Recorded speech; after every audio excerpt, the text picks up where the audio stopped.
बिस्मिल्लाहिर्रहमानिर्रहीम अस्सलामु अलैकुम वरहमतुल्लाहि वबरकातुहू। काफ़ी तवील वक्फ़े के बाद ये नशिस्त आपकी खिदमत में हम लेकर आ रहे हैं और आज बहुत सारे मौज़ूआत हैं। एक तो मारका हक़ बुनियान मरसूस अल्हम्दुलिल्लाह 1 साल उसका मुकम्मल होने वाला है और उसके बाद जो इस वक्त पाकिस्तान के अंदर जो सूरत हाल है, पाकिस्तान का जो एक सफ़ारती किरदार अमरीका, ईरान और इसराइल की जो जंग जारी थी उसके हवाले से था। बीच में बहुत सारी डेवलपमेंट्स हुई। पहला मुज़ाकरात का दौर हुआ, वो बेनतीजा ख़त्म हुआ। फिर उसके बाद बहुत सारी क़यास-आराइयाँ, बहुत सारी चीज़ें चलती रहीं और अब आके एक बहुत ही बिल्कुल ऐसे लगता है कि बंद गली में कहीं खड़े हैं सारे फ़रीक। तो इस हवाले से भी इंशाल्लाह बात करेंगे। अफ़गानिस्तान का इशू, उस पर भी कुछ अहम सवालात हैं। जो ये ख़ामोशी है, एक किस तूफ़ान का पेश ख़ैमा है, इसको भी समझेंगे और पस पर्दा क्या कुछ चल रहा है। क्या मुज़ाकरात हो रहे हैं, क्या वाक़ईतन अफ़गानिस्तान कुछ अपने आप को बेहतर करने की पाकिस्तान के हवाले से कोशिश कर रहा है, ये महज़ सिर्फ़ ख़बरें हैं, असल हक़ाइक़ क्या हैं। तो इस नशिस्त में साथ रहेंगे आप। अस्सलामु अलैकुम वरहमतुल्लाहि वबरकातुहू। वालेकुम अस्सलाम वरहमतुल्लाहि। हज़रत, सबसे पहले तो जो मारका हक़ बुनियान मरसूस है, मैं चाहूँगा उस हवाले से हम बात करें, क्योंकि गुज़िश्ता साल 2025 मई में जिस तरह से पाकिस्तान की अफ़वाज को अल्हम्दुलिल्लाह पूरी कौम ने देखा, उनकी सलाहियतों को, और जिस तरह से अल्लाह ताला ने ये फ़तह अता फ़रमाई पाकिस्तानी कौम को, पाकिस्तानी अफ़वाज को, इस हवाले से 1 साल मुकम्मल होने पे क्या पैगाम देंगे? बिस्मिल्लाहिर्रहमानिर्रहीम। मारिका हक़ और बुनियान मरसूस को 1 साल होने वाला है। इस मौके पे मैं 3 बातें ज़रूर अर्ज़ करूँगा अपने नाज़रीन की खिदमत में। सबसे पहली बात ये कि इस तारीख़ी फ़तह को हमें याद रखना चाहिए और कुरान मजीद में जो अल्लाह ताला ने फरमाया वज़क्किरहुम बिअय्यामिल्लाह, अल्लाह ताला के दिनों के ज़रिए से नसीहत करनी चाहिए। तो अल्लाह ताला ने इतनी बड़ी फ़तह अता फ़रमाई, तो इस फ़तह मुबीन को याद भी करना चाहिए और जज्बा जिहाद को ज़िंदा रखना चाहिए। और हमारी अफ़वाज ने इतना बड़ा कारनामा अंजाम दिया जिसने पूरी दुनिया को हिला के रख दिया और पूरी दुनिया पर पाकिस्तान की फ़ौजी क़ुव्वत की धाक बैठ गई और पाकिस्तान के जितने भी दुश्मन थे, चाहे वो करीब थे या दूर थे, थरथरा रहे हैं सारे उसी वक्त से। तो ऐसी इतनी बड़ी फ़तह को हमें याद भी करना चाहिए और अल्लाह ताला का शुक्र भी अदा करना चाहिए और जज्बा जिहाद को ज़िंदा रखते हुए अपनी अफ़वाज को सपोर्ट भी करना चाहिए। जिहाद जैसे हथियारों से होता है, ऐसी ज़बान से भी होता है, माल से भी होता है। जाहिदू बिअम्वालिकुम व अनफुसिकुम व अलसिनतिकुम, अबू दाऊद शरीफ की रिवायत है कि अपनी जानों से भी जिहाद करो, अपने मालों से भी, अपनी ज़बानों से भी। एक तो इसको हमें वो रखना चाहिए और ख़ास तौर पे इसमें जो कुर्बानी दी हमारे जवानों ने, हमारे फील्ड मार्शल साहब ने जिस जुर्रत का मुज़ाहरा किया, उसको ख़ास तौर पे याद रखना चाहिए, उनको ख़िराज तहसीन पेश करना चाहिए, उनके लिए दुआओं का एहतमाम करना चाहिए। और ये एक ऐसा मौका है कि जब से पाकिस्तान बना है उसके बाद से लेकर अब तक अगर खालिस फ़तह बिला किसी झिझक के अगर कोई हुई तो वो ये फ़तह मुबीन थी और ऐसी फ़तह मुबीन थी जिसमें पाकिस्तान का नुकसान कम से कम हुआ और दुश्मन को मुकम्मल तौर पर उनको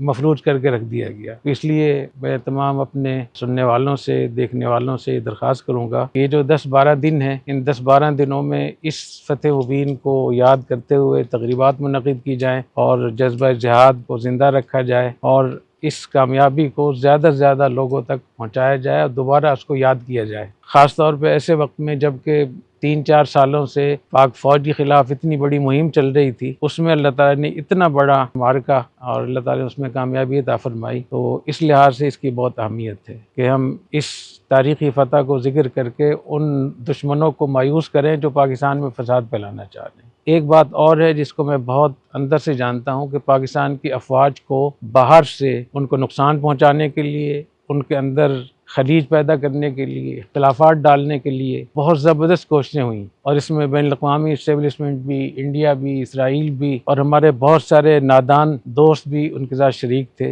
अल्लाह ताला ने फील्ड मार्शल साहब के ज़रिए से ये सारा फितना ख़त्म कर दिया और अल्हम्दुलिल्लाह कोई इस किस्म का अब ख़तरा नहीं है। और इसमें सबसे बड़ी चीज़ जो हमारी अफ़वाज का नज़्म व ज़ब्त और डिसिप्लिन है, इतना मज़बूत है। यूनिटी, आपस का इत्तेफ़ाक़ व इत्तेहाद और जो चीफ़ का आर्डर होता है या फ़ौज के अंदर जो फ़ौज की रिट होती है, हुब्बुल वतनी, वो इतनी ज़बरदस्त है माशाअल्लाह कि उसकी वजह से अल्लाह ताला ने इस बहुत बड़ी साजिश से अल्लाह ताला ने पाकिस्तान को बचाया। इसके साथ साथ अल्लाह ने इतनी बड़ी फतह अता फरमाई, और ऐसी फतह जिसके बाद फतूहात के दरवाजे खुल गए। किस तरीके से दुनिया पाकिस्तान से मुआहदे कर रही है, पाकिस्तान में लोग आ रहे हैं, मुल्कों के मुल्क आ रहे हैं। सऊदी अरब का जो दिफाई मुआहदा हुआ है, कितना बड़ा मुआहदा हुआ है, और मुझे ये मालूम है कि जो अरब ममालिक हैं उनकी लाइनें लगी हुई हैं और उनमें आपस में दौड़ लगी हुई है कि किसी तरीके से पाकिस्तान हमें पहले कबूल कर ले। और पाकिस्तान को जो माशी मसाइल थे उसमें भी बहुत बड़ी अल्हम्दुलिल्लाह मदद मिल रही है। आपने देखा कि एक मुल्क ने $3.5 अरब मांग लिए फौरी तौर पे, तो पाकिस्तान इस हालत, इस कैफियत में है कि वापस कर दिए पाकिस्तान ने। तो ये भी इस फतेह मुबीन की बरकत है। और जिस तरीके से अमेरिका, यूरोप में पाकिस्तान की इज्जत, पाकिस्तान के पासपोर्ट, पाकिस्तान की नेकनामी जितनी बड़ी, ये भी इसी फतेह मुबीन का नतीजा है। और खलीज की जंग में जो पाकिस्तान को इतनी बड़ी सालिसी का मौका मिला, और जिस तरीके से तमाम दुनिया के ममालिक और यूरोप, अमरीका, खलीजी ममालिक वो पाकिस्तान के कुएं से पानी भर रहे हैं, ये भी इसी फतेह मुबीन का दर्जा है।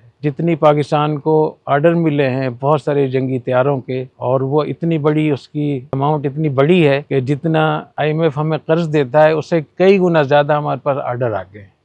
और अब आर्डर इतने ज़्यादा आ गए हैं कि उनको पूरा करना हमारे लिए मुश्किल हो रहा है। ये भी इसी फतेह मुबीन का वो है। आपने देखा पाकिस्तान के साथ बांग्लादेश के कितने ज़बरदस्त अल्लाह ने आपस में इनको करीब किया है, और बहुत सारे मुआहदे हो रहे हैं, बहुत सारे कारोबार, तिजारती सरगर्मी हुई, ये भी इसी फतेह मुबीन का नतीजा है। ऐसे ही पाकिस्तान की फ़ौजी क़ियादत और सिविल क़ियादत, हुकूमती क़ियादत, उनकी आपस में जो इत्तेफाक व इत्तेहाद है और जिस इम्तिजाज के साथ वो मिलकर चल रहे हैं, ये भी इससे फतेह मुबीन का नतीजा है। क्योंकि फतूहात आपस में इत्तेफाक व इत्तेहाद लाती हैं, खुशियाँ लाती हैं, और पसमाइयाँ आपस के इख्तिलाफात होते हैं।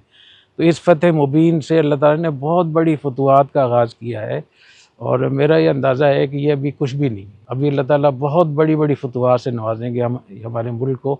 बस शर्त ये कि हम नाशुक्री ना करें, नाकदरी ना करें, हम अल्लाह ताला की इन नेमतों को, इन रहमतों को लेने वाले बन जाएं। और इस मौके पे मैं ये भी अर्ज़ करूँगा कि फील्ड मार्शल साहब और वज़ीर आज़म शहबाज शरीफ साहब और वज़ीर ख़ारजा इसहाक़ डार साहब जिस तरीके से ये मिलकर चल रहे हैं, ये बहुत बड़ी खुशखबरी है हमारे मुल्क के लिए कि आइंदा मुस्तक़बिल हमारा होगा इंशाअल्लाह। और हमें इसकी मज़ीद कोशिश करनी चाहिए। और जो लोग फ़ौजी क़ियादत को और सिविल क़ियादत को और सियासतदानों को आपस में लड़ाना चाह रहे हैं, मेरे ख़्याल में उनको इससे बाज़ जाना चाहिए।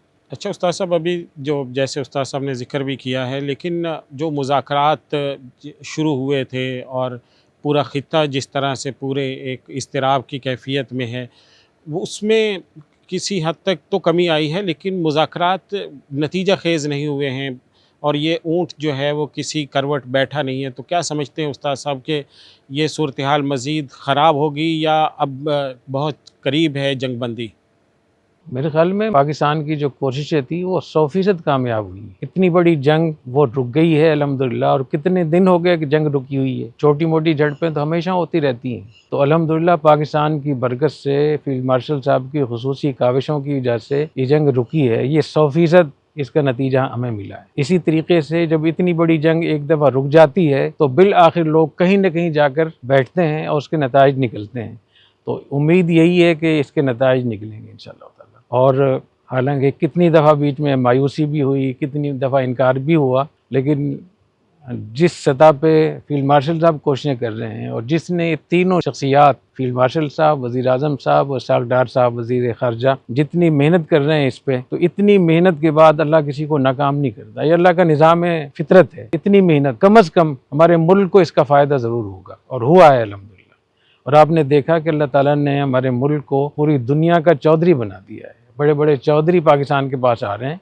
हालांकि लोगों ने बड़ी बड़ी पेशगोइयाँ की थी कि ये सब बातें हो रही हैं, कुछ चीज़ की हकीकत नहीं है, कोई नहीं आएगा यहाँ, लेकिन दुनिया ने देखा कि यहाँ आया और फिर दोबारा भी आएंगे, फिर भी आएंगे। तो एक तो ये मैं कहना चाहूँगा कि पाकिस्तान की सालिसी 100% कामयाब हुई है। बाकी ये कि 47 सालों का झगड़ा है, और इतने बैनुल-अक़वामी इसमें मुश्किलात हैं। बैनुल-अक़वामी जो इस्टेब्लिशमेंट है उसमें भी बहुत सारी एक इस्टेब्लिशमेंट तो वो है जो अमेरिका के साथ है, एक जो इस्टेब्लिशमेंट है वो इसराइल के साथ है, और वो बहुत ताकतवर है। वो यूरोप में भी है, वो अमेरिका में भी है, और खलीजी ममालिक में भी है, और ये एशिया में भी है। तो इतने सारे ख़तरात के बावजूद जंग का बंद हो जाना, मुज़ाकरात का शुरू हो जाना, एक दौर का पाकिस्तान के अंदर होना, और इतनी दुनिया ने देखा कि दुनिया के सामने हुआ, और उसके बाद फिर जिस तरीके से आर्मी चीफ फील्ड मार्शल साहब वहाँ ईरान गए और मुस्तकिल वो दौरों पर हैं और बाकायदा 24 घंटे वो काम करते हैं, कभी किसी मुल्क को फ़ोन करते हैं, कभी किसी सदर से बात करते हैं, कभी किसी से, तो ये कामयाबी के अलामात हैं। और जैसे जैसे वक्त गुजरेगा तो मज़ीद इसके नताइज हमें मिलेंगे इंशाल्लाह। तो अल्लाह ताला से उम्मीद रखनी चाहिए, ख़ास तौर पे जो हमारी पाकिस्तान की मुखलिस क़यादत इसमें लगी हुई है, तो पाकिस्तान को इसके नताइज मिले हैं कि जो पूरी दुनिया में जितनी बेचैनी थी उतनी पाकिस्तानियों को अल्हम्दुलिल्लाह बेचैनी नहीं। और इस बंदिश की वजह से, जंग बंदी की वजह से इस खित्ते में जो महंगाई का इतना बड़ा तूफ़ान आ रहा था, तो वो तूफ़ान रुका हुआ है। तो अल्लाह से उम्मीद रखनी चाहिए कि इंशाअल्लाह ताला ये नताइज, ये मुज़ाकरात नताइज हैं। और ये इस किस्म की जंगों में बहुत मौक़े पेश आते हैं जिसमें लोग मायूस हो जाते हैं, इनकार हो जाता है, लेकिन बिल आखिर इनको बैठना ही होगा इंशाअल्लाह ताला और पाकिस्तान आना होगा इंशाअल्लाह। अच्छा हज़रत, ये जो एक सवाल बहुत सारे मीडिया हाउसेस पे, बहुत सारे सीनियर सहाफ़ी, बहुत सारे लोग उठा रहे हैं अब, कि पाकिस्तान ने तो बहुत कोशिशें की, इस हद तक कोशिश की कि एक ऐसा मुल्क जिसकी क़यादत में से शायद ही अब कोई गिने चुने एक दो लोग बचे हों, जिनका अपना जो सुप्रीम लीडर है वो इतना ख़तरा महसूस करते हैं कि वो अभी तक अवाम के सामने नहीं आ सके। तो पाकिस्तान के आर्मी चीफ फील्ड मार्शल वो 3 दिन का दौरा करते हैं वहाँ का, कितना बड़ा रिस्क लेते हैं, और यानी कोशिश की इंतहा है ये। लेकिन जो जवाब में रिस्पांस हमें मिलना चाहिए था पाकिस्तान को, जो एक ईरान की तरफ से मिलना चाहिए था, वो नहीं मिल पा रहा। उसमें कुछ लोग ये भी कह रहे हैं कि ईरान के जो लोग फ्रंट पे हैं, और ये डोनाल्ड ट्रंप भी कई बार कह चुके हैं कि इनके पास इख्तियार नहीं है, पस पर्दा कुछ क़ुव्वतें हैं जो इनको मुज़ाकरात की कामयाबी तक पहुँचने में रुकावट बनी हुई हैं। और पहले पिछले इंटरव्यूज़ में जो हज़रत के साथ हमने किए उसमें भी आपने फरमाया कि ईरान में 2 क़यादतें हैं, पासदारान और ईरानी जो गवर्नमेंट है वो। तो पाकिस्तान ने जितनी कोशिशें की, तो जो ईरान का जवाब है या उसका जो रिस्पॉन्स है, क्या वो उतना यानी पॉजिटिव होना नहीं चाहिए था जितना पाकिस्तान ने कोशिश की? उसमें कमी नहीं? कि जहाँ तक आपने डोनाल्ड ट्रंप का हवाला दिया, उनकी बातों का तो कुछ पता नहीं वो क्या कहते हैं, सुबह में कुछ कहते हैं, शाम में कुछ कहते हैं।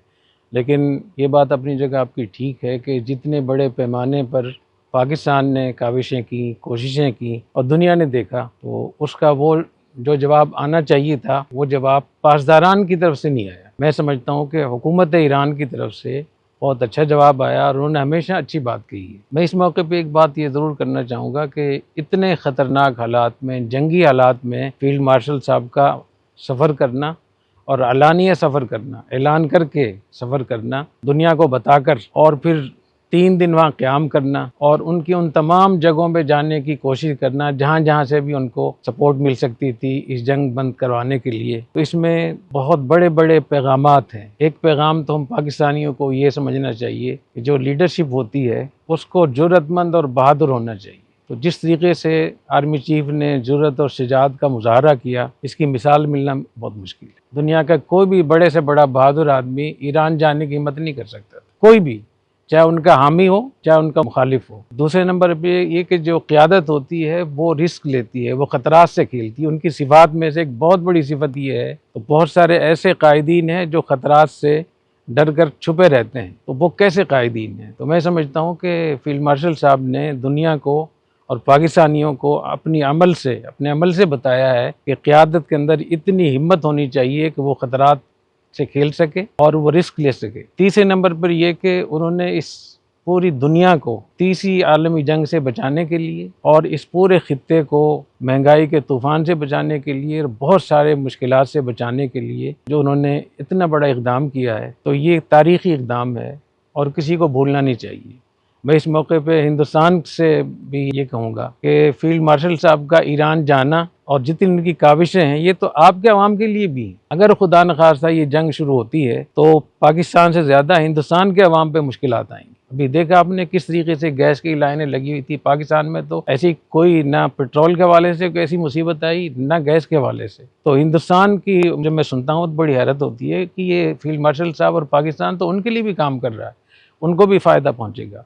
तो पूरी इंसानियत को, पूरी दुनिया को और इस खित्ते के लोगों को और पाकिस्तानियों को बहुत फ़ायदा हुआ है इसकी जाने से। और एक इसमें बहुत बड़ा पैगाम और है जिसकी तरफ शायद किसी का ध्यान कम गया हो, वो ये कि जो इसराइल के पास और इस्लाम और पाकिस्तान के दुश्मनों के पास जो टेक्नोलॉजी है सेटेलाइट के हवाले से, नुकसान पहुंचाने के हवाले से, जिस किस्म की उनके पास उनके जासूस हैं, जिस किस्म के वो नुकसान पहुंचा सकते हैं मुख्तलिफ सतह पे लीडरशिप को, उन सब को आर्मी चीफ ने चैलेंज किया है। उन तमाम दुश्मनों को चैलेंज किया है, उनकी तमाम टेक्नोलॉजी को, उनकी तमाम साजिशों को आर्मी चीफ ने चैलेंज किया है कि मैं आ रहा हूँ, तुम बिगाड़ो, मेरा क्या बिगाड़ते हो। तो मेरे ख्याल में बहुत बड़ी पाकिस्तान के लिए खुशखबरी है, और ये उस वक्त हो सकता है जब पाकिस्तान के पास फ़ौजी क़ुव्वत, साइंस और जदीद टेक्नोलॉजी की क़ुव्वत और सेटेलाइट की क़ुव्वत और कम्युनिकेशन की क़ुव्वत और इंटेलिजेंस की ताकत और फ़ज़ाई क़ुव्वत और बाहरी क़ुव्वत इतनी ज़्यादा हो कि वो इसराइल से ज़्यादा हो, कि इसराइल की तरफ से कोई भी ऐसी कोशिश होगी तो पाकिस्तान उसको ब्रेक भी कर सकता है, दिफा भी कर सकता है, बल्कि उससे आगे है पाकिस्तान। क्योंकि कोई भी फ़ौज अगर उससे आगे ना हो तो किसी अपने चीफ को भेज नहीं सकती। तो मेरे ख्याल है कि ये पाकिस्तानियों के लिए और पूरी दुनिया को ये पैगाम समझ आया होगा, जितने भी माहिरीन हैं, जो फ़ौजी माहिरीन हैं, फ़ौज के, जो उनको ये बात समझ में आई होगी कि पाकिस्तान के आर्मी चीफ का, फील्ड मार्शल साहब का जंगी हालात में जंगज़दा इलाके में जाना, जिनके अपने जो रहबर हैं वो छुपे हुए हैं, उनके अपने जर्नल छुपे हुए हैं, और कोई भी मुल्क का सदर, वज़ीर आज़म, चाहे वो चाइना हो, चाहे वो रशिया हो, चाहे वो और कोई मुल्क हो, उस मुल्क में ना मुज़ाकरात के लिए जा सकता है, ना कोई सोच सकता है। ऐसी हालात में फील्ड मार्शल साहब का वहाँ जाना इस बात की दलील है कि अल्लाह ताला ने हमारी अफवाज को, हमारे मुल्क को इतनी बड़ी अजीम फ़ौजी क़यादत से नवाजा है कि उसकी मिसाल मिलना पूरी दुनिया में मुश्किल है। तो दर पर्दा इसमें पाकिस्तान ने यह भी ऐलान किया है कि हम तुम सब से आगे हैं, और इंशाअल्लाह जितना हम जानते हैं कि हमारी फ़ौज के पास जो अल्लाह ने जो क़ुव्वत और ताकत दी है और जो सलाहियत दी है, वो दुनिया में एक नंबर फ़ौज है। पाकिस्तान की फ़ौज को आप एक नंबर कहेंगे, और फील्ड मार्शल साहब का इन हालात में जाना इस बात का ऐलान है कि पाकिस्तान की फ़ौज एक नंबर है। इसलिए मैं इस पे मैं अल्लाह ताला का शुक्र अदा करता हूँ। फील्ड मार्शल साहब को मैं खराज तहसीन पेश करता हूँ, और पाकिस्तान की आवाम को, सब लोगों को मुबारकबाद पेश करता हूँ कि हमें उस पर खुश होना चाहिए, अल्लाह ताला का हमें शुक्र अदा करना चाहिए। बाकी एक वहाँ दो ग्रुप हैं, इसमें कोई शक नहीं है।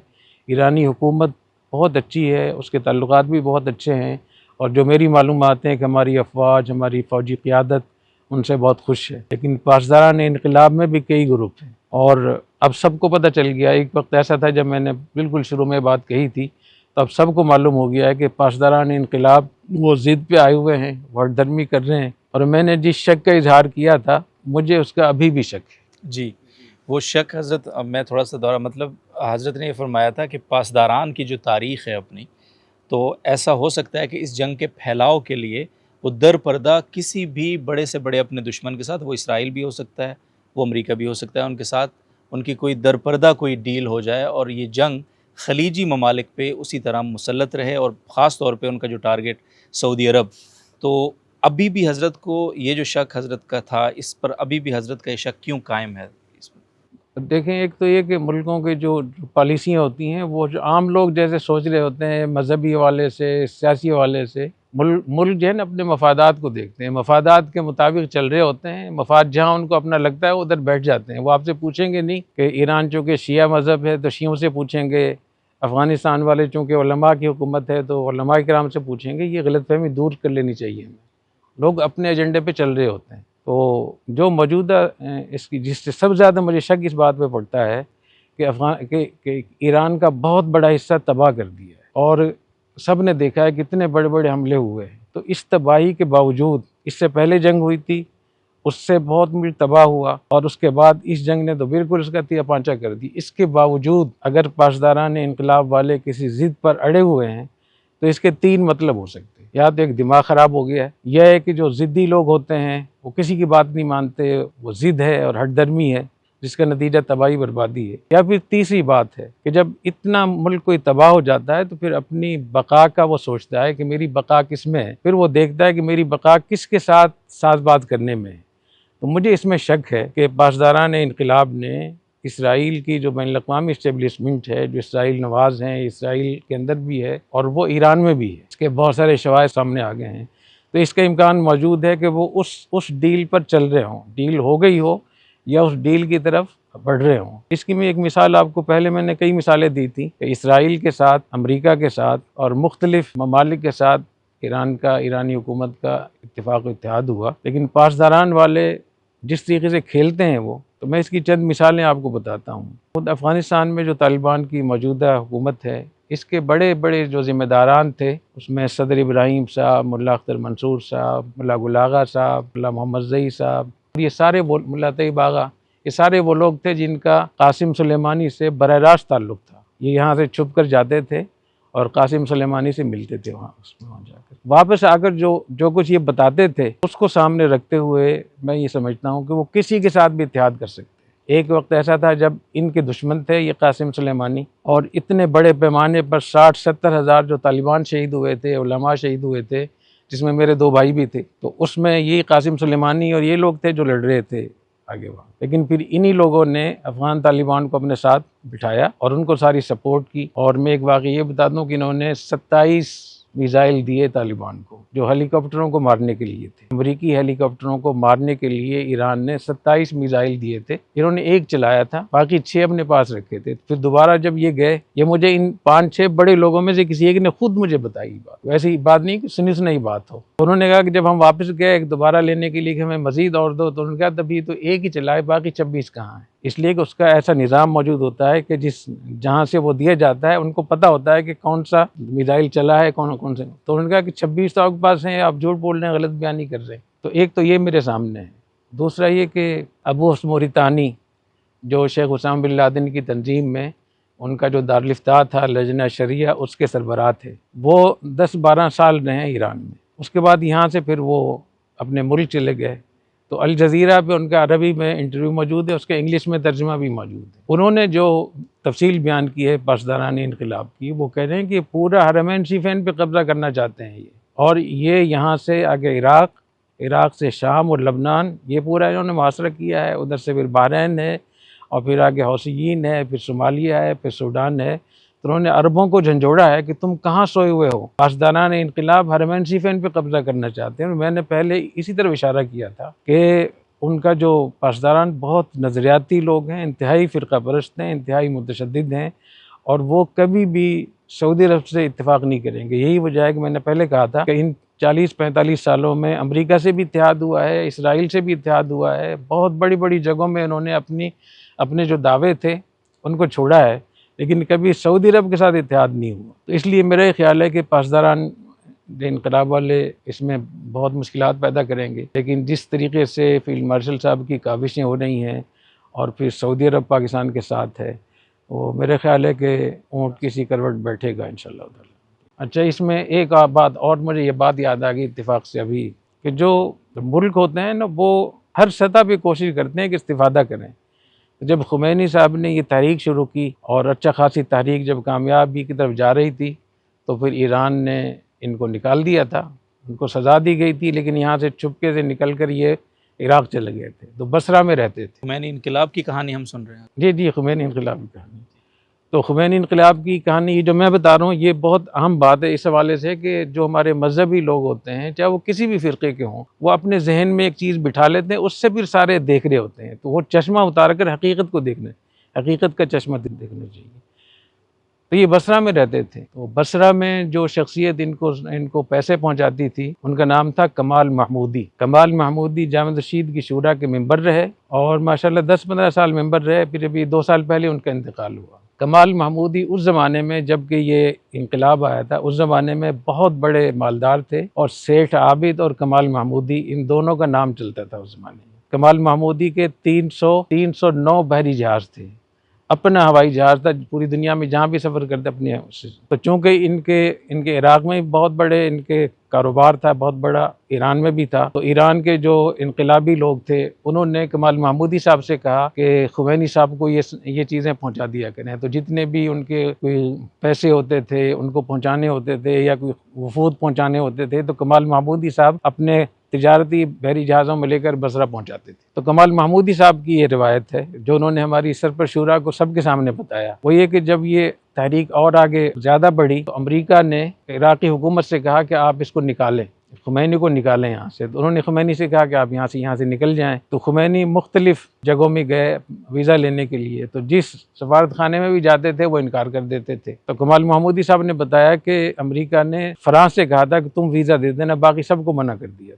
फिर खुमैनी को फ्रांस का वीज़ा मिला, खुमैनी फिर फ्रांस चले गए। और खुमैनी के साथ बनी सदर भी थे। ये बनी सदर वो थे जो इनकलाब के बाद पहले सदर बने ईरान के, और इनकलाबी कौंसिल के चेयरमैन भी थे और कमांडर इन चीफ भी थे, पासदारान इनकलाब के बड़े भी थे।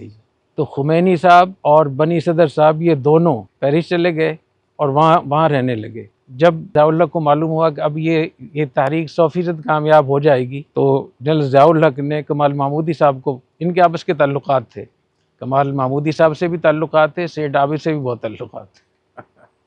तो कमाल महमूदी साहब को उन्होंने इस्लामाबाद बुलाया और उन्होंने कहा कि साहबजादा याकूब खान को साथ ले जाएं, और खुमैनी चूँकि आपके दोस्त हैं तो उनको ये मेरा लेटर पहुंचा दें। क्योंकि हम चले गए वहाँ, तो हमने फिर बनी सदर को लेटर दिया कि ये खुमैनी साहब को पहुंचा दें ज़ियाउल हक की तरफ से। यानी मुझे नहीं मालूम था कि इसमें क्या लिखा हुआ है। तो बनी सदर ने बताया कि खुमैनी साहब कह रहे हैं कि ठीक है, मैं इससे मुत्तफिक हूँ। तो कह रहे मुझे नहीं मालूम था क्या लिखा हुआ है। तो फिर मैंने साहबजादा याकूब से पूछा कि ये क्या इसमें लिखा हुआ था। तो उन्होंने कहा कि मैं पूछ के बताऊंगा। तो बाद में उन्होंने बताया कि ज़ियाउल हक ने लिखा था कि चूँकि अब तारीख माशाअल्लाह कामयाब हो गई है और अब वक्त आ गया है कि अब आप वहाँ से तेहरान आएंगे, हम ये चाहते हैं कि इसमें हमारा हिस्सा भी हो और हम अपने PIA का तैयारा भेज दें और आप उसमें आएँ और मुकम्मल हमारी सिक्योरिटी में आप आएंगे। तो इस पे खुमैनी ने कहा कि मैं इससे मुत्तफिक हूँ। तो ज़ियाउल हक बहुत खुश हो गए। फिर जब आने का वक्त हुआ तो कमाल महमूदी साहब और साहबजादा याकूब खान साहब ये दोनों चार्टर तैयारा लेकर गए, अपना तैयारा भी लेकर गए और ज़ियाउल हक का तैयारा भी लेकर गए। ये साहबजादा याकूब कौन थे हज़रत? साहबजादा उस वक्त में वज़ीर ख़ारजा थे पाकिस्तान के, ये फ़ौजी मेजर जनरल थे, फिर रिटायर हो गए थे और फिर उसमें तो ये अपना तैयारा लेकर गए। कह रहे हम 3 दिन बैठे रहे, वहाँ इंतज़ार करते रहे, कोई जवाब नहीं आया पेरिस में। तो बाद में जब इन्होंने साहबजादा याकूब खान साहब ने पूछा भी हमें कोई बता दो क्या सूरत है, तो उन्होंने कहा कि मेहनत हम करें, फल तुम ले जाओ। फ्रांस क्यों ने कहा? फ्रांस ने कहा, फ्रांस की इंटेलिजेंस ने कहा कि मेहनत हमारी और फल तुम ले, ये हो नहीं सकता। इसलिए साहबजादा याकूब खान साहब और कमाल महमूदी साहब वैसे ही वापस आ गए और खुमैनी साहब और बनी सदर को फ्रांस ने तैयारा भेजा स्पेशल, और जो तेहरान में आकर उतरा उसकी पूरी वीडियो मौजूद है पूरी उसकी। तो ये मैं अर्ज़ कर रहा हूँ कि फ्रांस को क्या दिलचस्पी थी, तो कहीं न कहीं मुल्क जो होते हैं वो अपने मफादात के लिए ताल्लुकात कायम करते हैं, और जैसे अमेरिका ने ताल्लुकात कायम किए तो ऐसी खुमैनी को भी ताल्लुकात की ज़रूरत थी। ऐसे ही जो बैनुल-अक़वामी इस्टेब्लिशमेंट है उनको इसकी अगर ज़रूरत है कि जंग बढ़े तो पासदारान इनकलाब से बेहतर कोई नहीं उनके लिए, क्योंकि पासदारान को वो कह सकते हैं कि हम आपकी सिक्योरिटी देंगे, आपको महफूज रखेंगे, आप ये काम कर दें हमारा, और इसमें पासदारान का तहफ़्फ़ुज़ भी होगा, अपने आप को महफूज समझेंगे। तो ये एक मेरा ख्याल है, और जो मुश्किलात आ रही हैं अल्लाह ताला इनको दूर फरमाए, इस खित्ते को अल्लाह ताला इस मुमकिना जहन्नम से आज़ादी दे, क्योंकि बहुत ख़तरात हैं और कभी भी जंग की तमन्ना नहीं करनी चाहिए। और ख़ास तौर पे ये जो खित्ता है बर-ए-सग़ीर का, ये तो ऐसे महंगाई की उसमें आएगा कि हम बर्दाश्त नहीं कर सकेंगे इसको। तो खुलासा इसका ये हुआ कि मुल्कों की पॉलिसियों को आप अपने जो दिमाग में नज़रिया कायम हो गया है उससे न देखें, बल्कि हक़ाइक़ पर जाएं, और हक़ाइक़ उनको मालूम होते हैं जो हकीकत जानने के लिए जो इदारे होते हैं, जो लोग होते हैं, उनसे हमें मालूम करना चाहिए। मैं अगला सवाल ये पूछना चाहता हूँ उस्ताद साहब कि पाकिस्तान को अल्लाह ताला ने जो पज़ीराई दी, बैनुल-अक़वामी सतह पे पाकिस्तान का जो नाम और इक़बाल बुलंद हुआ, तो उसमें पाकिस्तान में अंदरूनी सतह पे बहुत सूरत हाल बेहतर हुई और तमाम लोगों ने कहा और सब ने वज़ीर आज़म का और फ़ील्ड मार्शल साहब का शुक्रिया अदा किया। इसमें एक आवाज़ दीनी हल्के की तरफ से बुलंद हुई और उस पर बड़ी तनकीद हुई है हमारे यहाँ सोशल मीडिया पे। शेखुल हदीस हज़रत मौलाना इदरीस साहब ने आर्मी चीफ फ़ील्ड मार्शल हाफ़िज़ सैयद आसिम मुनीर साहब की नाम लेकर उनकी तारीफ़ की है, और उसके बाद से सोशल मीडिया पे एक ऐसे भूचाल आ गया और उनके ख़िलाफ़ लोगों ने इल्ज़ाम दुश्नाम और बहुत तनकीद शुरू कर दी। तो इस हवाले से उस्ताद साहब क्या देखते हैं जो हमारे सोशल मीडियाई रवैये हैं और जिस तरह से जो हमारी नौजवान नस्ल ख़ुसूसन जिस रास्ते पे चल रही है, उसके हवाले से आप क्या कहते हैं? देखिए, शेख इदरीस साहब को मैं जानता हूँ, वो बर-ए-सग़ीर के चंद उन मुहद्दिसीन में से हैं जिनका तोती बोलता है। यहाँ हमारे पाकिस्तान के जो बड़े बड़े मदारिस हैं उसमें दरस-ए-निज़ामिया के जितने कुल तलबा होते हैं, इतने तलबा उनके सिर्फ दौरा हदीस में होते हैं। 1500, 2000, 1500, 1600, 1700। वो 4 सदा में भी शेखुल हदीस हैं, वहाँ भी बुखारी शरीफ पढ़ाते हैं। तो 4 सद्दा में मदरसा नोमानिया के जो मोहतमिम है और मेरे शागिर्द हैं मौलाना हसन जान साहब, तो वो मुझे बता रहे थे कि वहाँ दौर हदीस में 1000 से ज़्यादा तलबा होते हैं। दूसरी बात ये कि ये वाहिद शख्सियत हैं जिनके शागिर्द जितने पाकिस्तान में उससे कहीं ज़्यादा अफ़गानिस्तान में, और बहुत मकबूल तरीन इनकी शख्सियत है, यानी अलल इतलाक़ इनको माना जाता है। उन्होंने आर्मी चीफ फील्ड मार्शल साहब की काविशों को खिराज तहसीन पेश किया और उन्होंने वो हकीकत पेश की जो सबके सामने है। तो मैं इस पे हज़रत शेख इदरीस साहब को मुबारकबाद पेश करता हूँ इस हक़ गोई पर, और जो लोग उनके ख़िलाफ़ बोल रहे हैं उनकी कमज़रफ़ी है, मैं समझता हूँ वो कमज़र्फ़ हैं वो लोग।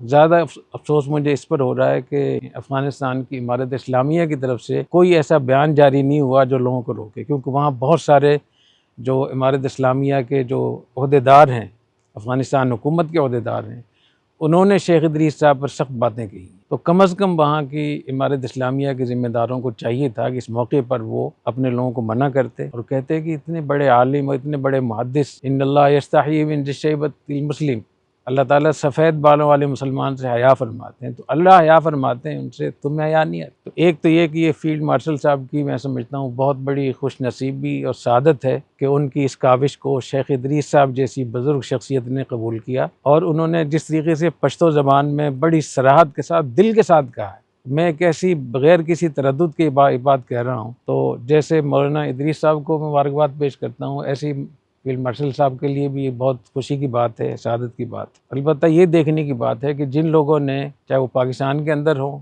चाहे वो सियासी लोग हों, चाहे वो मजहबी लोग हों, या अफ़गानिस्तान के अंदर, सारे ज़्यादातर वो लोग हैं जिनका मदरसों से ताल्लुक़ है। तो मदरसों के पढ़े हुए लोग, कोई फारिग हैं, कोई पढ़ने वाले हैं, कोई पढ़ रहे हैं, तो उनकी ज़बान इतनी बेहतियात कैसे होगी, इतनी बदतमीज़ी, इतनी गुस्ताखी करना, उनकी मुख्तलिफ़ जानवरों की शक्ल में उनकी तस्वीरें शाये करना, उनको ऊपर तरह तरह की भपतियाँ कसना, उनके तरह तरह की AI से उनकी वीडियो बना कर उनके चलाना, मैं समझता हूँ बहुत शर्मनाक है, इंतहाई शर्मनाक है। और ये हमारी तरबियत पर सवाल है। जैसे आजकल हम कॉलेज यूनिवर्सिटियों की तरबियत पे हम सवाल उठाते हैं, ऐसी आज के जितने भी लोग कमेंट्स करते हैं बदतमीज़ी के, गुस्ताखी के, उनके यहाँ कोई हया नहीं है, कोई शर्म नहीं है, कि किसी बड़े छोटे की तमीज़ नहीं है, कोई अदब नहीं है। तो मैं उलमाए किराम से ज़रूर कहूँगा कि अपनी तरबियत को बेहतर करें। हमारे पढ़े हुए लोग, मदरसों के पढ़े हुए लोग अगर इतने बदतमीज़ हो सकते हैं कि इतने बड़े शेख, इतने बड़े उस्ताद हदीस पर ऐसे ऐसे जुमले कस रहे हैं, तो इसका मतलब है कि हमारी तरबियत पर ये सवाल हो रहा है। मैं चाहूँगा जब आप इसको शाये करें तो उस वक्त में उनके क्लिप का कुछ हिस्सा भी शाये कर दें साहब, ताकि मालूम हो कि उन्होंने कितनी दिल से बात कही है।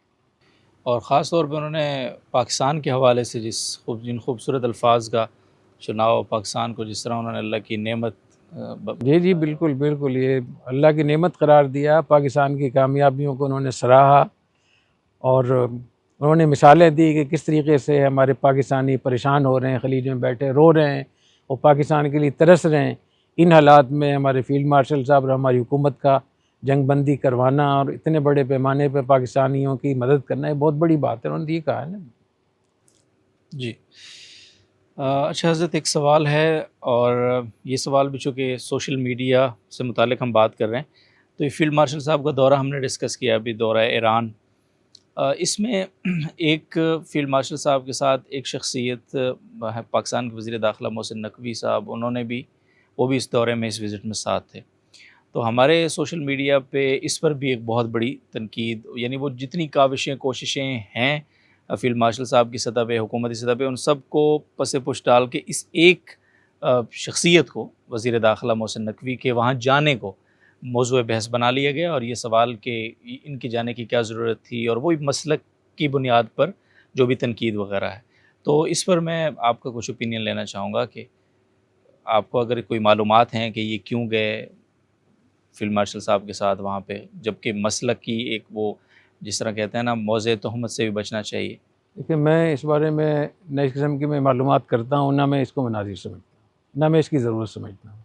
मैं इतना समझता हूँ कि वज़ीर दाखिला है वो पाकिस्तान के, अमन अमान के मसाइल कितने बड़े हमारे और ईरान के दरमियान चल रहे हैं, BLA के हवाले से चल रहे हैं, बहुत सारी चीज़ों में। तो वज़ीर दाखिला का ऐसे जंगी हालात में जाना कोई वो नहीं है, इस पर क्या एतराज़ हो सकता है। दूसरी बात ये कि अगर उनके मज़हब और उनके मसलक की बात है, तो ये तो फील्ड मार्शल साहब को हमें वो देना चाहिए, शाबाश देनी चाहिए, क्योंकि जितना आदमी अपने हम मसलक से मुतासिर होता है। तो यही जो मैंने पिछले साल भी 3 साल पहले एक बात कही थी कि हमारे फील्ड मार्शल साहब आर्मी चीफ में सफारतकारी का बहुत ज़बरदस्त एक सलाहियत है। तो ये भी एक ज़बरदस्त सफारतकारी हो सकती है कि आप ऐसे आदमी को लेकर जाएँ जिनके जाने से वहाँ वो लोग हमारे करीब आएँ, हमारी बात को सुन सकें। और ऐसे मुश्किल हालात में अगर मोहसिन नकवी के जाने से कोई फ़ायदा हो सकता हो तो मोहसिन नकवी को मैं सलाम पेश करता हूँ, कोई इसमें इश्काल की बात नहीं है। और देखिए, इतने छोटे छोटे सोचों के साथ जब आप इतने बड़े मामले को देखेंगे, कैसे आप कामयाब होंगे। ये तो एक पिद्दी का दिमाग हो गया आपका। बिल्कुल बड़े उसके सोचे, जितने बड़े पैमाने पर ये सिलसिला चल रहा है, उसमें कोई भी आदमी अगर इसमें अपने किरदार अदा कर सकता है या उसकी वजह से आप समझते हैं कि किरदार बेहतर हो सकता है, सफारतकारी बेहतर हो सकती है, ये एतमाद बेहतर हो सकता है, मेरे ख्याल में करना चाहिए इसको। और सिर्फ मोहसिन नकवी ही नहीं, अगर आर्मी चीफ के पास या वज़ीर आज़म के पास किसी और मज़हब का आदमी है, टीएलपी से आपकी बात हो रही है और आपके पास टीएलपी का आदमी है, तो बेहतर है आप उनके साथ जाएँ। और ऐसे ही हुआ, मुफ्ती मुनीर रहमान साहब को लेकर गए ना, उनसे जितने मुज़ाकरात हुए, तो मेरे ख्याल ये तो अच्छी बात है। अच्छा उस्ताद साहब, ये सारी जब जंग चल रही है तो इसके पस मंज़र में एक और जंग जो है वो छुप गई है, ऑपरेशन ग़ज़ब-उल हक़, जो पाकिस्तान अफ़गानिस्तान के दरमियान एक बड़ा ज़बरदस्त तनाज़ा था और पाकिस्तान और अफ़गानिस्तान हालत जंग में पहुंच गए थे। तो उसकी ख़बरें थोड़ी सी मद्धम हो गई हैं और आखिरी जो ख़बरें थी उसमें पाकिस्तान और अफ़गानिस्तान की क़यादत चाइना में बैठी थी, मुज़ाकरात चल रहे थे और कोशिश हो रही थी कि किसी मुश्तरका मुआहदे तक वो पहुंच जाएं, लेकिन उसका कोई नतीजा सामने नहीं आया और उस पाकिस्तान और अफ़गानिस्तान का बॉर्डर बदस्तूर बंद है। पाकिस्तान ईरान के वास्ते से कुछ इंपोर्ट एक्सपोर्ट की कोशिश कर रहा है, दूसरी तरफ चीन के वास्ते से, ताकि जो अफ़गानिस्तान है उसको बाईपास करके दूसरे अल्टरनेट रस्तों से हम वस्त एशियाई जो रियासतें हैं वहाँ तक अपना माल पहुँचा सकें, वहाँ तक एक्सपोर्ट कर सकें, इंपोर्ट कर सकें उनसे। तो ये ख़बरें इसकी आती रहती हैं। तो इसकी सूरत हाल ताज़ा तरीन क्या है, पाकिस्तान अफ़गानिस्तान के ताल्लुकात कहाँ तक हैं और जो वो जंग थी, ऑपरेशन था, वो रुक गया है या किस फेज़ में है अभी? एक तो आपको याद होगा, मैंने पहले 8-10 महीने पहले एक बात कही थी कि ये जंग दोनों मुल्कों के लिए नुकसानदेह है। पाकिस्तान अफ़गानिस्तान के दरमियान जो कशीदगी है, और पाकिस्तान एक बाकायदा एक मुल्क है पहले से, तो पाकिस्तान इसका झटका शायद बर्दाश्त कर ले, लेकिन अफ़गानिस्तान बर्दाश्त नहीं कर सकेगी। तो एक तो ये कि इस बॉर्डर की बंदिश की वजह से अफ़गानों को बहुत मुश्किलात है, वहाँ फाके हो रहे हैं जो मुझे इत्तलात हैं। वहाँ महंगाई बहुत ज़्यादा हो गई है, रोज़गार ख़त्म हो गया है। ख़ास तौर पे जो सूबे पाकिस्तान के साथ लगते थे, वहाँ की फैक्ट्रियाँ बंद हैं, वहाँ के मज़दूर बेरोज़गार हो गए हैं, और जितना भी यहाँ से सामान जाता था वो रुका हुआ है। फिर इन्होंने सोचा था कि हमें जब ईरान से बहुत कुछ मिल जाएगा, तो ख़ुद ईरान के अपने हालात आप देख रहे हैं। तो एक तो एक अफ़गानिस्तान की अफ़गान अवाम इसको भुगत रही है, और मैं समझता हूँ कि ये सब लोगों के लिए एक सवाल है, और हम सब की ज़िम्मेदारी है कि इस जंग को ख़त्म करने के लिए और इस मसले को ख़त्म करने के लिए सब लोग कोशिश करें। क्योंकि अब लड़ाई तो अफ़गानिस्तान के तालिबान और टीटीपी और पाकिस्तान के फ़ौज के दरमियान हो रही है, लेकिन अफ़गानिस्तान के अवाम भूखे मर रहे हैं। वहाँ उनके पास दवाएं नहीं हैं, और जो ये रेट हमारे पास पाकिस्तानी सहाफ़ी वहाँ के बताते हैं कि वहाँ के हालात बहुत अच्छे हो गए हैं, उन्होंने मुतबादल, ये सब झूठ है, गलत बयानी है।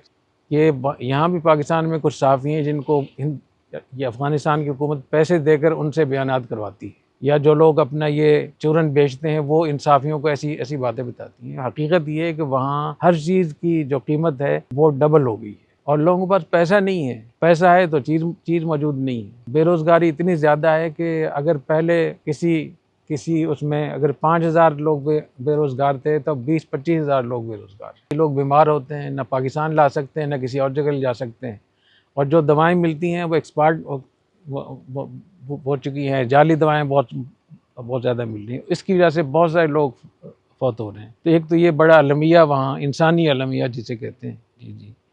और अफ़गानिस्तान के अंदर तालिबान की गिरफ्त इतनी मजबूत है, किसी को बोलने नहीं देते, बिल्कुल। वहाँ के सारे लोग भी मर जाएं तो कोई बोल नहीं सकता। पाकिस्तान में भी कोई इस पर नहीं बोल रहा, इसलिए मैं ये समझता हूँ कि इस पर हम लोगों को बोलना चाहिए कि अफ़गानिस्तान के अवाम को तो रिलीफ मिलना चाहिए। ख़ास तौर पे मुख्तलिफ़ मुल्कों से जो वापस गए हैं लोग, वो किस हाल में हैं, वो कैसी ज़िंदगी गुजार रहे हैं इस वक्त में। और वैसे भी बॉर्डर की बंदिश की वजह से बहुत मुश्किलात हो गई हैं। अभी जैसे अंगूर का मौसम आ रहा है, सब्जियों का मौसम आ रहा है, वो फिर वहाँ ज़ाया हो जाएंगे वहाँ, तो वहाँ बहुत सारे बड़े कारोबारी लोग भी बहुत ज़्यादा परेशान हो गए। दूसरी बात ये है कि अफ़गानिस्तान के लोगों का ये ख्याल था कि वहाँ की हुकूमत का कि इंडिया हमारे साथ चाबहार के ज़रिए से वो कर देगी और बहुत हमारी मदद हो जाएगी।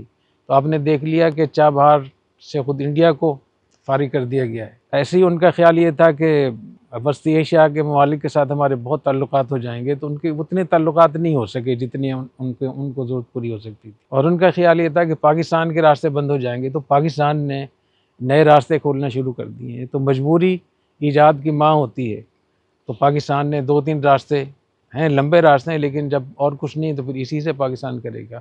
लेकिन अफ़गानिस्तान के लिए मुश्किलात बहुत हैं। एक तो मैं ये बताऊंगा कि इस कशीदगी, इस जंग के नताइज अफ़गान अवाम के लिए बड़े भयानक हो रहे हैं, बहुत ख़तरनाक हो रहे हैं, और ख़ुद अफ़गानिस्तान की हुकूमत के लिए भी। दूसरी बात है कि वहाँ क्या सूरत हाल है इस वक्त में। तो जैसे इसमें ईरान में 2 ग्रुप हैं ना, एक हुकूमत ईरान और पासदारानी इनकलाब। तो वहाँ भी जो वहाँ के जो ज़्यादातर लोग हैं वो इस जंग से नाराज़ हैं। अच्छा, अवाम जो है वहाँ से, अवाम से कोई भी आदमी जाकर पूछ ले, वो 100% तालिबान हुकूमत को जिम्मेदार करार दे रहे कि पाकिस्तान की तरफ से तो एक ही मुतालबा है। तो आप इन भत्तेखोरों की वजह से पूरे मुल्क को बर्बाद कर रहे हैं आप।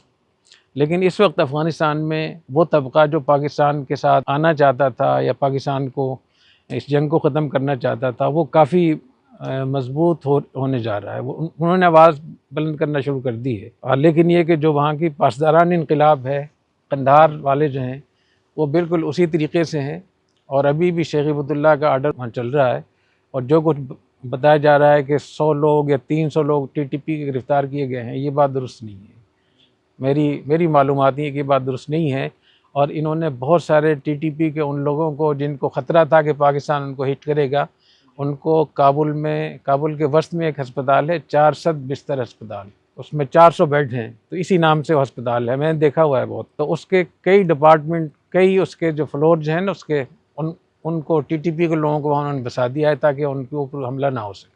तो मेरी मालूमात ये है कि अभी तक कोई एक भी अलामत ऐसी नहीं है जिसकी वजह से कहा जा सके कि उन्होंने अपनी पॉलिसी तब्दील कर ली, बल्कि वो मज़ीद मुनज़्ज़म कर रहे हैं। और लेकिन बहुत से समझदार लोग तालिबान के वज़रा में, वो समझदार हैं, उनको पता है कि इसका नतीजा क्या होगा। वो कोशिश कर रहे हैं। वो कोशिश कितनी कामयाब होगी, अभी तक ये है कि अगर वो ज़्यादा कोशिश की तो शेख हिबतुल्लाह उनको ही माज़ूल कर देंगे। तो फिलवक्त कोई जिस दिन शेख हिबतुल्लाह साहब यहाँ की हुकूमत चाहेगी ना, वो 5 मिनट में मसला हल हो जाएगा। अच्छा, एक बात और बता दूँ, बहुत सारे लोग कहते हैं कि वहाँ अफ़गान तालिबान को ये डर है कि TTP के लोग बहुत ज़्यादा हैं, ये कर लेंगे। वो बिल्कुल गलत बात है। ये वो लोग हैं जिनको अफ़गानिस्तान का पता नहीं है। क्या शिमाली तार से भी ज़्यादा ताकतवर लोग? सबको उन्होंने गैर मुसल्लह कर दिया है, निहत्ता कर दिया है। बल्कि सिराजुद्दीन हक्कानी साहब और बड़े बड़े लोगों को उन्होंने, उनके सारे लोग तब्दील कर दिए। तो ये बात गलत है सिरे से। असल ये कि उनकी पॉलिसी यही है कि वो इसको जहाज समझते हैं और इसके ज़रिए से उनको पैसे मिल रहे हैं। और जितनी अब तक कार्रवाई हुई है, इससे उनके रेट मज़ीद बेहतर हुए। अलबत्ता ये आप देख रहे हैं कि पाकिस्तान में जो हमले थे वो बहुत कम हो गए हैं। तो इसका साफ मतलब ये है कि अफ़गानिस्तान से सब कुछ हो रहा है। ये वो पहलू जो उस्ताद साहब ने अभी ज़िक्र किया है कि पाकिस्तान पे हमले कम हुए हैं, तो हर पाकिस्तानी अब ये कहता है कि ये सब कुछ वहीं से हो रहा था। वरना जिस हद तक हम गए हैं हालत जंग में अफ़गानिस्तान के साथ, तो अगर ये पाकिस्तान के अंदर से इंसर्जेंसी हो रही थी, ये सारे हमले पाकिस्तान के अंदर से हो रहे थे, तो इनमें तो कई गुना इजाफा हो जाना चाहिए था। तो इसका मतलब तो अब वाज़े साबित हो गया है कि ये सब कुछ वहीं से हो रहा था। और इन दिनों में, खुसूसन पिछले 1 महीने से जब से पाकिस्तान ने हालत जंग में गया अफ़गानिस्तान के साथ, तो पूरा अमन हमें नज़र आ रहा है। KPK में कितने हमले रुक गए हैं। इसी तरह बलूचिस्तान की सूरत हाल काफ़ी बेहतर हो गई है।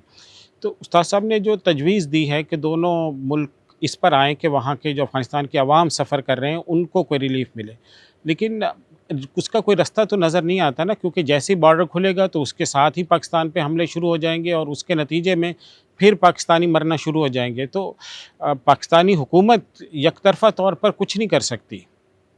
तो इस हवाले से उस्ताद साहब क्या कहते हैं? मैंने ये नहीं कहा कि बॉर्डर खोल दें। मैं कह रहा हूँ कि इसके ऊपर हम गौर करें कि जो जंग हो रही है वो तो हो रही है और अभी तक कहीं भी कुछ चीज़ रुकी नहीं है। तो ज़ाहिर है कि खलीज की जंग की वजह से उसका उन्वान थोड़ा सा दब गया है, लेकिन उसमें कार्रवाइयाँ दोनों तरफ से हो रही हैं, पाकिस्तान की तरफ से हो रही हैं, उनकी तरफ से भी हो रही हैं।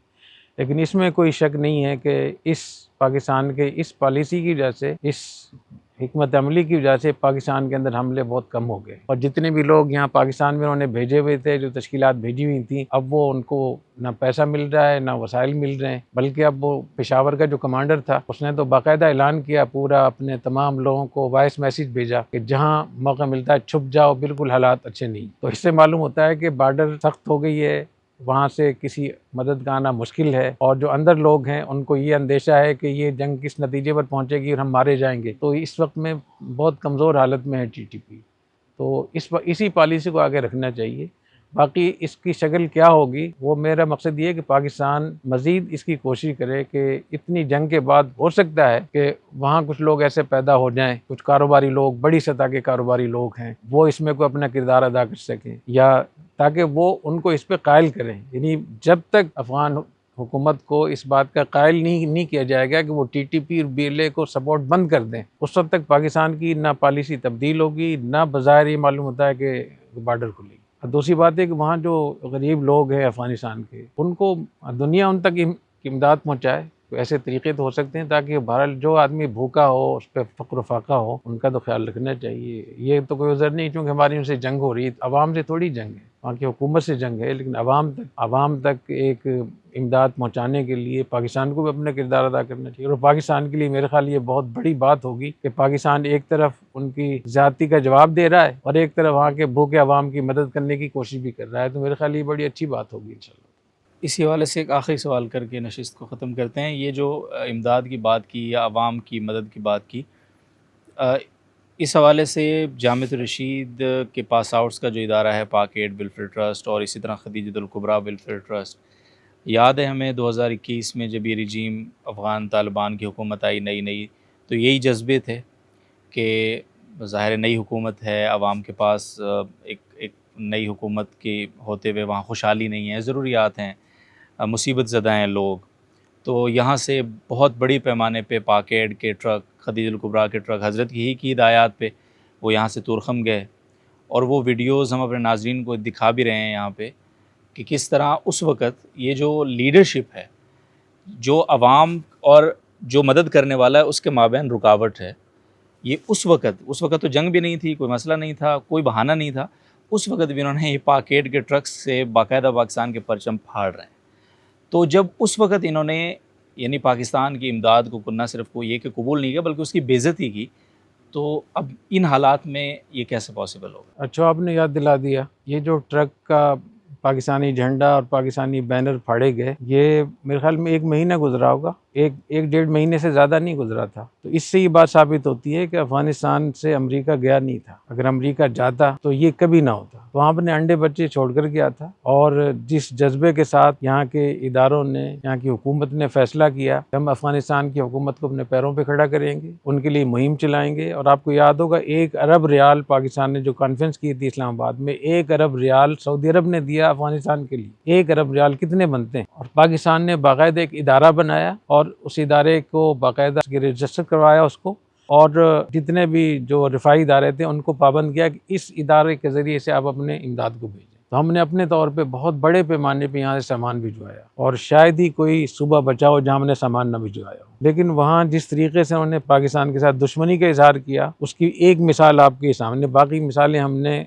देना मुनासिब नहीं है, लेकिन जहाँ भी हम गए तो वहाँ लोगों में इतनी नफरत बिठाई हुई थी कि पाकिस्तान का नाम सुनते ही वो लोग जो है ना मुश्तिल हो जाते थे। और आप हैरान होंगे कि जो आम लोग थे वो नहीं, जो उनकी हुकूमत के लोग थे, तालिबान थे, तालिबान इतने ज़्यादा नाराज़ होते थे कि फौरी तौर पे उसको उठा देते, उसको फाड़ देते।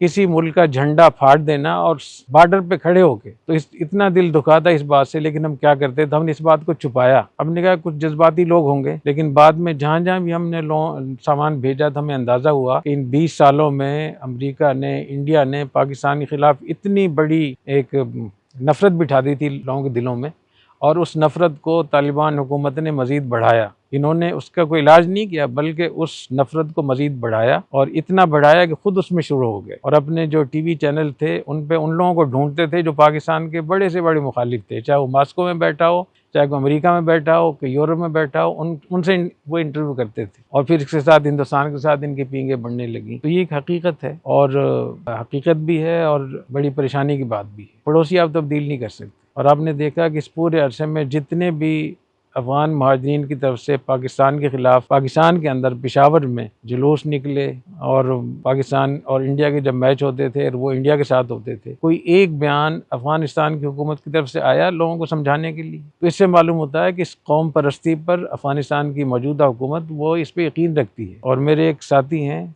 बहुत बड़े मुजाहिद हैं, बड़ी उनकी कुर्बानियाँ हैं, तकरीबन मेरे ख्याल में कोई 30 साल अफ़गानिस्तान में कुर्बानियाँ पेश की उन्होंने कहा कि मैंने कुछ वज़रा बैठे हुए थे काबुल में, मैंने उससे कहा हम तो इसको हमारे तो इस्लामिया समझते थे इसलिए हमने कुर्बानियाँ दी थी, ये तो हमारे तो अफ़गानिया है। तो ये जो कौम परस्ती की लानत है, ये मुसीबत है, ये बदबूदार नारा है, इसमें वो लोग मुब्तला हैं और इससे निकलना चाहिए। और जितना पाकिस्तान के अंदर दिल सबका वसअत है इतना उनको भी करना चाहिए। और ये जब हो सकता है जबकि वो ख़ुद इसका एहतमाम करें। तो पाकिस्तान में इसका इंतज़ाम हो सकता है पाकिस्तान की तरफ से, हमारी तरफ से, कि हम वहाँ के गरीब लोगों तक इमदाद पहुँचाएँ। जी, बहुत बहुत शुक्रिया हज़रत का वक्त के लिए। बड़ी तवील नशिस्त अल्हम्दुलिल्लाह हो गई और पाकिस्तान के अवाम अफ़गानिस्तान के लोगों से अभी भी जो एक मोहब्बत और एक ज़बरदस्ती का रिश्ता बनाते हैं, तो उसकी दलील होती है उलमा हैं जी, दीन उसको बुनियाद बना रहे होते हैं। जबकि अभी शेख इदरीस साहब वाले कज़िये में अगर हम देख लें, जिस तरह हज़रत ने फरमाया कि उनके पाकिस्तान से ज़्यादा शागिर्द अफ़गानिस्तान में हैं, सबसे ज़्यादा ट्रोलिंग वहाँ से हुई है उनकी। तो वो इस बात का हज़रत बिल्कुल और उनकी क़ियादत में जी वज़रा में एक बहुत बड़ी तादाद है, कमांडरों में, गवर्नरों में, वज़रा में, मसूलीन में, जो शेख इदरीस साहब के बराह शागिर्द या शागिर्दों के शागिर्द। बिल्कुल। तो बहुत शुक्रिया हज़रत, जज़ाकुमुल्लाह खैर। नाज़रीन मोहतरम, आपने नशिस्त सुनी, मुख्तलिफ़ मौज़ूआत को हमने कवर करने की कोशिश की। तो इंशाअल्लाह अगले प्रोग्राम में मिलते हैं, तब तक के लिए इजाज़त दीजिए, ख्याल रखिए अपना। अल्लाह हाफ़िज़।